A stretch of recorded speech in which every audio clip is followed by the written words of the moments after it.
বিসমিল্লাহির রহমানির রহিম। আসসালামু আলাইকুম।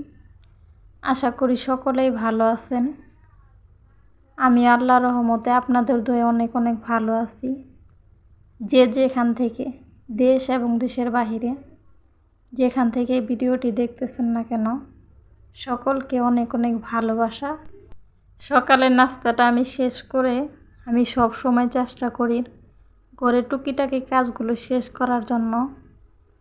আপনারা হয়তো খেয়াল করলে দেখতে পারবেন জানলা দিয়ে আমার সব সময় বাতাস আসে। পর্দাটা এখন দিয়ে রাখছি, পর্দা দিয়েও বাতাস আসতেছে।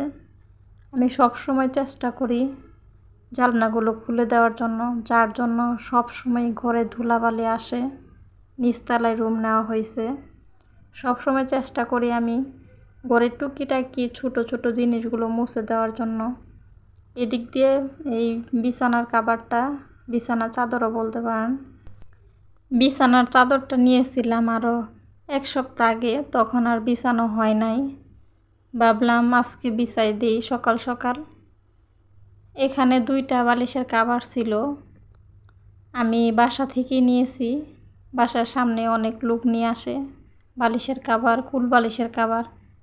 আমার হাতে তেমন টাকা ছিল না, যার জন্য কুল বালিশের কাভারটা নিতে পারি নাই। আমি 2টা বালিশের কাভার এবং বিছানার চাদরটা নিয়েছিলাম। কুল বালিশের কাভার দেখা যায় ওদের কাছ থেকে নিলে সেট থাকে, এক্সট্রা করে টাকা নেয়, 250 টাকা 300 টাকা এরকম বলে। আমি ওই ভাইয়াকে বলছি আপনি যদি অন্য দিন আসেন তাহলে অবশ্যই আমাকে এই বিছানার কাভারের সাথে ম্যাচিং করে একটা কুল বালিশের কাভার দিয়ে যাবেন। উনি বলছে আচ্ছা ঠিক আছে। একদম আমি তো নিচতলায় থাকি, কিন্তু অনেক উপরে আর কি, হাতের নাগালের বাহিরে। কেউ কোনো কিছু ধরতে পারত না, কেউ জানলা দিয়ে কিছু নিতে পারতো না, অনেক উপরে। এই জন্য নেওয়া হয়েছে বাসাটা। ঢাকার নামটা শুনলেই আমার কেমন জানি ভয় লাগে, একটু অজানা শূন্যতা কাজ করে। কয়েকদিন একা একা সংসার সামলাতে হবে, বাচ্চা আছে, সংসারের কাজ সব কিছু একসাথে করতে হবে। তারপরে আপনাদের ভাইয়া বলতেছে ঘরের যা দরকার তুমি আমাকে বলে দাও, আমি ঢাকা যাওয়ার আগে সব কিছু তোমাকে কিনে দিয়ে যাই।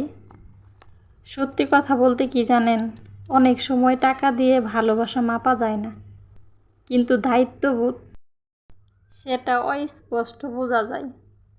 মাঝে মাঝে ভাবি মাসের বাজার করলে হয়তো একটু সুবিধা হতো, কিন্তু আবার সেই টাকাটা একসাথে জোগাড় করতে হয়।